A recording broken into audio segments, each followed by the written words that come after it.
Anupama serial के ऐसे ही daily episode सबसे पहले देखने के लिए हमारे चैनल को सब्सक्राइब करें। आज के एपिसोड की शुरुआत में राही तैयार होकर आती है, तभी उसे माही मिलती है। राही माही को बताती है कि मोटी बा ने उन्हें वट सावित्री का व्रत रखने के लिए कहा है। माही व्रत की तैयारियां देखकर भावुक हो जाती है। तभी ख्याति में गुस्से में आकर राही पर बरस पड़ती है। वह राही पर जानबूझकर माही को दुख पहुंचाने का इल्जाम लगाती है। ख्याति कहती है कि राही और परी सिर्फ माही को जलाने के लिए सज धज कर आई है। वह तंज कसते हुए कहती है कि अभी कुछ दिन पहले तो तुम अपना बर्थडे सेलिब्रेट कर रही थी, अब पूजा कर रही हो। अटेंशन सीकिंग का भी हद होता है। तुम्हारी माँ ने इस बेचारी को जीते जी मार दिया, अब तुम इसे सांस लेने भी नहीं दे रही हो। राही भावुक होकर रोने लग जाती है। ख्याति कहती है, अब आंसुओं का ड्रामा कर रही हो, जैसे मैं तुम पे बहुत ज्यादा जुल्म करती हूँ। गलती तुम और तुम्हारी माँ करे, लेकिन बुरे हम हो जाते हैं। तभी मीता बीच में बोलती है, इतना गुस्सा क्यों हो रही हो, जबकि राही और परी बस पूजा के लिए तैयार हुए हैं, पार्टी के लिए नहीं। क्या पूजा के लिए भी हम तैयार नहीं हो सकते?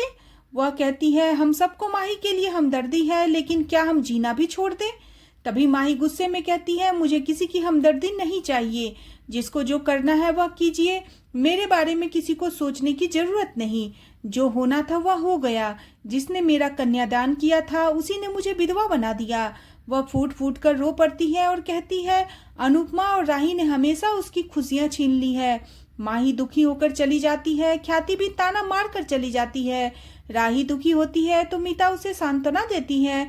राही पूजा के लिए मीता और परी को मंदिर जाने के लिए कहती है।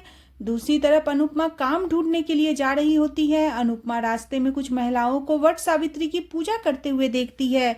अनजाने में अनुज को याद करके खो जाती है। तभी वहां एक कपल को पूजा करते हुए देखती है।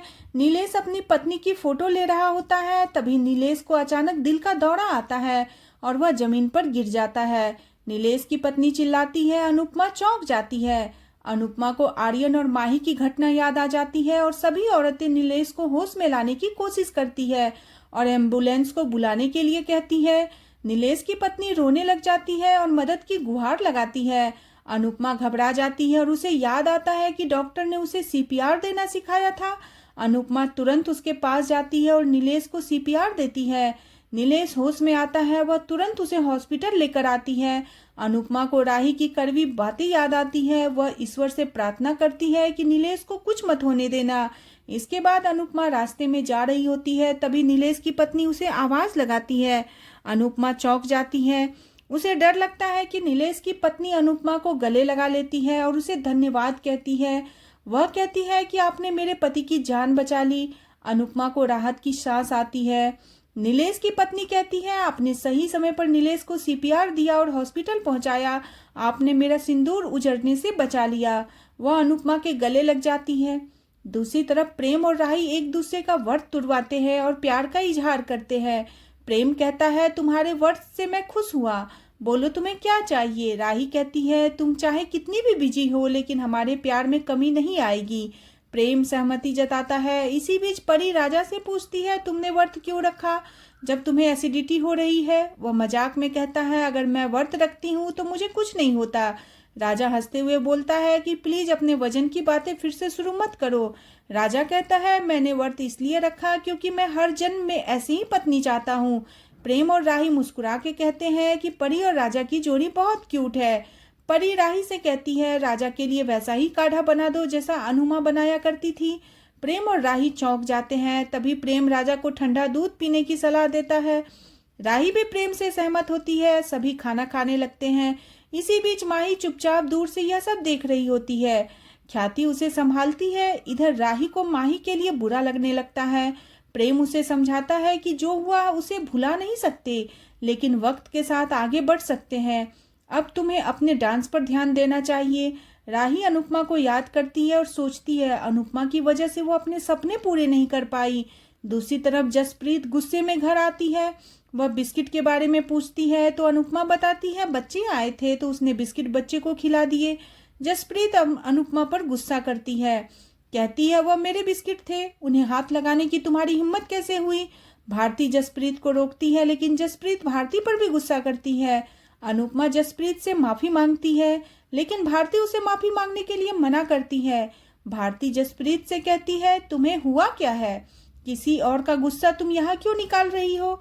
जसप्रीत अपना गुस्सा निकालते हुए बताती है, उसका बॉस सारा इंसेंटिव अपने चापलूस कर्मचारियों को दे देता है, जबकि मेहनत वह ज्यादा करती है। जसप्रीत कहती है, मैं मेहनत कर सकती हूँ लेकिन चापलूसी नहीं कर सकती, इसलिए मेरा प्रमोशन नहीं हो रहा। मैं दिन रात मेहनत करके उस प्रोजेक्ट पर काम किया, कंपनी को वो प्रोजेक्ट मिल गया, लेकिन मुझे धोखा मिला। मुझे पर्सनल लाइफ में भी धोखा मिला और प्रोफेशनल लाइफ में भी धोखा मिला। मुझे हमेशा धोखा ही मिलता है। भारती उसे सांत्वना देती है। अनुपमा उसे खाने के लिए मीठा देती है और कहती है, मीठा खाने से जीवन की कड़वाहट कम हो जाती है। इसी बीच जसप्रीत अनुपमा से पूछती है, क्या तुम काम पर गई थी? अनुपमा हैरान होती है। तभी जसप्रीत को कॉल आ जाता है और वह चली जाती है। भारती अनुपमा से पूछती है, क्या हुआ? अनुपमा उसे सुबह की पूरी बात बताती है। दूसरी तरफ लीला किंजल की अलमारी में कुछ ढूंढ रही होती है। बाबूजी उससे पूछते हैं, वह क्या ढूंढ रही है? लीला बताती है कि किंजल की पुरानी साड़ी ढूंढ रही हूँ, जिसे किंजल पहनती नहीं है। बाबूजी कहते हैं, क्या करोगी? तो लीला बताती है कि किसी का काम आ जाएगा, मैं किसी को दे दूंगी। लीला को साड़ी मिलती है। तभी उसके नीचे से प्रार्थना की हॉस्पिटल रिपोर्ट गिरती है।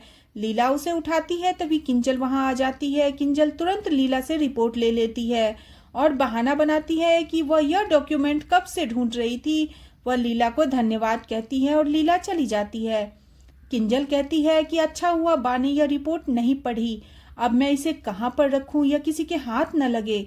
दूसरी तरफ भारती और अनुपमा जामुन खा रही होती हैं। अनुपमा पूछती है कि जसप्रीत का गुस्सा कम हुआ क्या? भारती कहती है, नहीं हुआ। अनुपमा कहती है, हमें अपनी तकलीफें दिखाई देती है, लेकिन देखा जाए तो हर इंसान कोई न कोई जंग लड़ रहा होता है।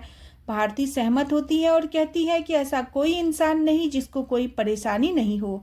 हालांकि कुछ लोग अपनी परेशानी सबको बता देते हैं, लेकिन कुछ लोग अंदर ही अंदर घुटते रहते हैं, जैसे कि आप। भारती कहती है, मैंने आपसे कई बार आपके अतीत के बारे में पूछा है, लेकिन आपने मुझे कुछ नहीं बताया। इसके बाद भारती कहती है, अच्छा हुआ आप आज काम पर भी गई, वरना मेरी फ्रेंड के पति को कुछ भी हो सकता था, लेकिन कल काम पर जरूर जाना। अनुपमा सहमति देती है। इसी बीच भारती कबीर जी के दोहे गाना शुरू करती है। अनुपमा उसे सुनते हुए भावुक हो जाती है। उसे अतीत की घटनाएं याद आ जाती है। वह रोने लग जाती है। भारती उससे पूछती है, क्या हुआ? अनुपमा रोते हुए कहती है, दिल भर आया, आंख भर आई। वह भारती के गाने की तारीफ करती है। भारती अनुपमा को गले लगाती है और दोहे गाना शुरू करती है। आज का एपिसोड इसी के साथ खत्म हो जाता है। अगले एपिसोड में देखने को मिलेगा कि मकान मालिक किराया दुगुना कर देता है। जसप्रीत अनुपमा से कहती है, या तो किराया दो या तो घर खाली करो। अनुपमा अब तय करती है कि वह मनोहर जी के साथ काम करेगी। अनुपमा मनोहर जी से मिलने जाती है। आज का एपिसोड आपको कैसा लगा प्लीज कमेंट करें और बने रहे सीरियल अनुपमा में नेक्स्ट एपिसोड के लिए चैनल को सब्सक्राइब करना बिल्कुल न भूलें।